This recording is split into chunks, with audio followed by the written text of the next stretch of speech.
Hey y'all, so today I'm going to be giving you guys my opinion and review of The Ordinary. I've used a few of their products and I just want to give you guys an overall review and opinion of the products that I use. If you are feeling as though you may want to buy The Ordinary because you see people using it all the time and it's just been appealing to you, this video may also be for you.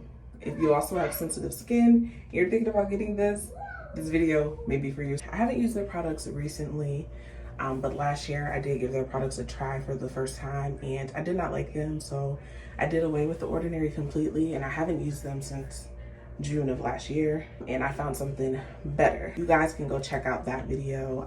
I did do a full skincare routine video for you guys, 5-step skincare routine.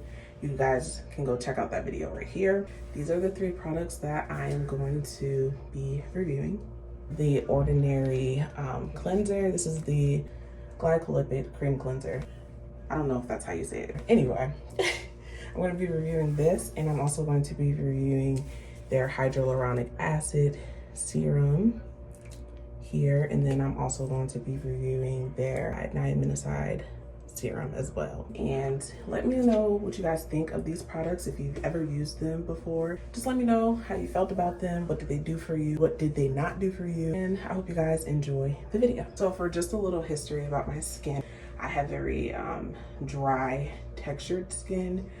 It's very sensitive. Well, I won't say textured, I'll say I have very dry sensitive skin, and if I use certain products I break out very easily. Also, I don't tend to get breakouts that often. Before I did, as a teenager, but as a grown woman, I don't really get many breakouts. I may get a pimple here and there, maybe once or twice a year, especially around the time of my cycle.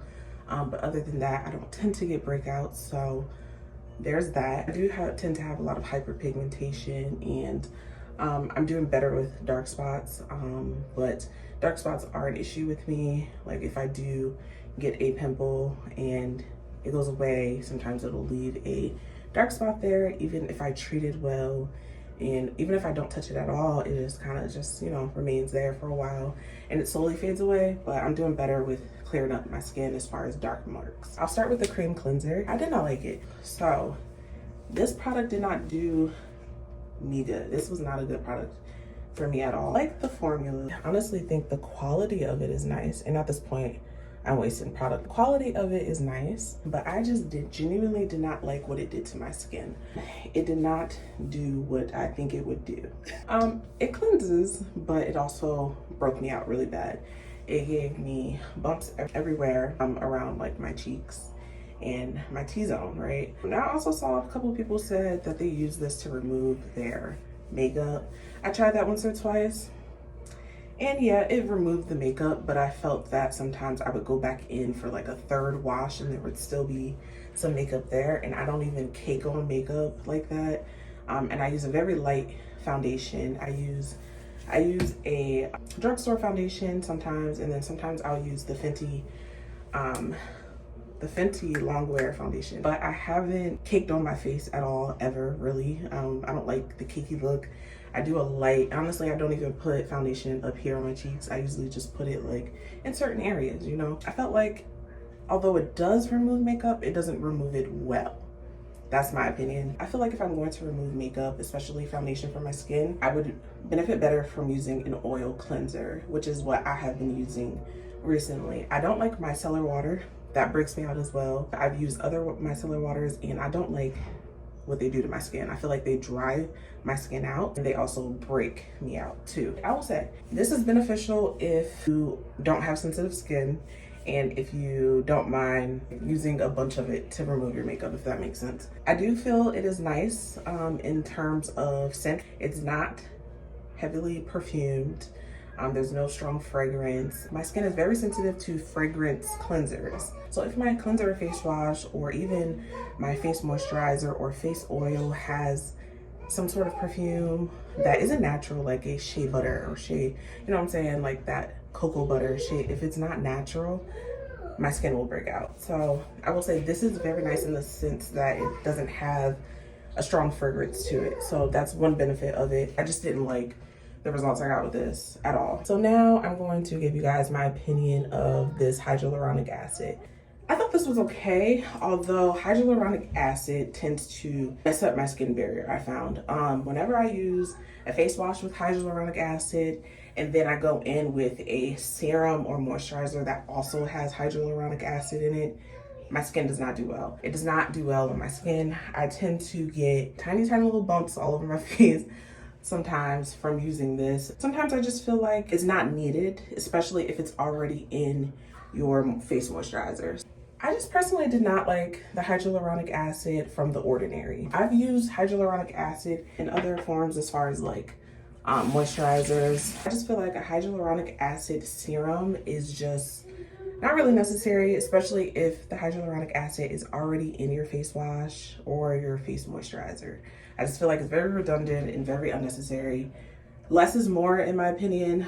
That's just kind of been the motto I've been going by. Lately, I feel as though when you build up a bunch of products on your skin, 20 plus products, even 6 plus products, 5 plus products, I feel like that makes you more prone to breakouts and just making your skin act up. So in my opinion, especially for me, personally with my sensitive skin, it just does not do well when I build up a bunch of products. And I kind of strayed away from that. I will say I wasn't doing like, I know you guys may have seen on TikTok and Reels, Instagram, whatever, people, even on YouTube, honestly, a lot of beauty creators and honestly just regular people who are just recording their everyday lives. A lot of them tend to grab what's popular, what's trending, what's appealing to their eye. It's just like the trend, you know, they do it for aesthetic, right? And they build up all these products. Y'all know what I'm talking about. Them videos where you just see people doing their skin care routines or their nighttime routines or whatever the case may be, and they're just building a ton of product onto their face, lathering their face with serums and oils and creams, and it's just not necessary. Especially for me as a sensitive skin girly, I just feel like I don't need to do all that. You know, I don't need to use all that. The less you feed your skin, the better it'll treat you, in my opinion. That's just how I feel, right? I feel like if you're not treating your skin right and you're just doing what the trends say to do, or you're just doing it for the aesthetic, you're already not doing what you're supposed to be doing to your skin. That's just my point of view. But you know, everyone to each their own, you know what I'm saying? I just personally did not like either the hyaluronic acid or the niacinamide. They both kind of did the same thing for me. Honestly, I didn't notice a difference in my skin complexion or even in just the overall look of it. This says it's a high strength vitamin and mineral blemish formula. I felt like in the months that I was using it, it wasn't giving me like anti-blemish. It wasn't given. I felt like this was supposed to help clear up my blemishes and brighten up my skin and all those things that it says it's supposed to do, right? To be factual here, it's niacinamide 10% and then zinc 1%. It says to apply to your entire face in the morning and evening before heavier cream. So like before your moisturizer and stuff, right? I even tried a patch test and I thought I was in the clear. And then after a few weeks of using it, it just wasn't given. I just feel like the serums are a bit unnecessary when it comes to skincare, like facial skincare. I personally like to keep it minimal. So I think The Ordinary, although it's trendy and it's affordable, I just feel like it's not good for all skin types like it says it is. Personally, I feel like if you have sensitive skin like me, it may not be the best option for you. There's other things out there that are lightweight, clean formulas, no extraness. When you read the labels of The Ordinary, what's in it is what's in it.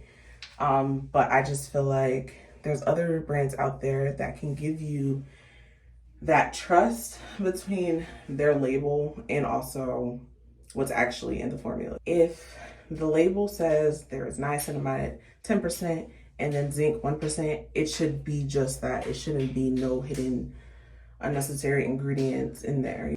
So you really just got to get into reading the label and then making sure the ingredients are matching what it's being promoted or advertised as having in it. That's just my opinion. So if you guys want to check out what I have been using and what has been doing good on my skin, like I said, go check out this video right here. You can find it on my playlist go to my channel under my videos, or I'll also link it in my description box. I would give the cream cleanser a 6 out of 10. I would give each of the serums a 5 out of 10 personally. Just to show you guys real quick what I have been using and what's been doing great on my skin. I've been using the Palmer's Cocoa Butter Skin Therapy Oil Cleanser for the face. So if you are interested in this, just make sure it says face on it and not just regular skin oil, cleansing oil. Also the Skin Therapy Face Oil for Palmer's I've been using as well, just to give you guys a look at what it is. I know I keep raving about these products because truthfully, honestly, this is honestly the best products that have worked for me in a long time. So I know I keep raving about these, especially on my channel, but I wouldn't rave about it if I didn't honestly believe it worked wonders. These two right here have really worked wonders for me and my skin. And I have also used their dark spot corrector. I don't use this on a daily. I use this maybe once or twice a week, and sometimes I don't use it at all. This is a good one too if you're trying to get rid of dark spots. I know personally I struggle with chin hairs, and a lot of times if I pluck or remove my chin hairs, it'll leave like a little black mark. So I've been using this dark spot corrector whenever I do have issues with that, and it has done me well so far. So yeah, and I would also like to point out they haven't given me any breakouts. So there's that. They're very lightweight. I'm not knocking The Ordinary at all. If it works for you, it works for you, great. I hope you guys enjoyed this video. Stay tuned for more product reviews, more tips and tricks, more recommendations as far as products. I do also give you guys some recommendations as far as skincare through my self-care videos. So if you guys are interested in that, you can go watch them on my channel. Stay tuned for more because I'm sure I'll be doing more in the future. Drop a comment below, let me know what you think about The Ordinary, and I'll make sure to respond. If you haven't already, please like, comment, and subscribe. I will be dropping some more product reviews soon, so stay tuned for that. Make sure your post notification bell is on so that you are notified whenever I do post a new video. Thanks for watching, and I'll see you guys next time.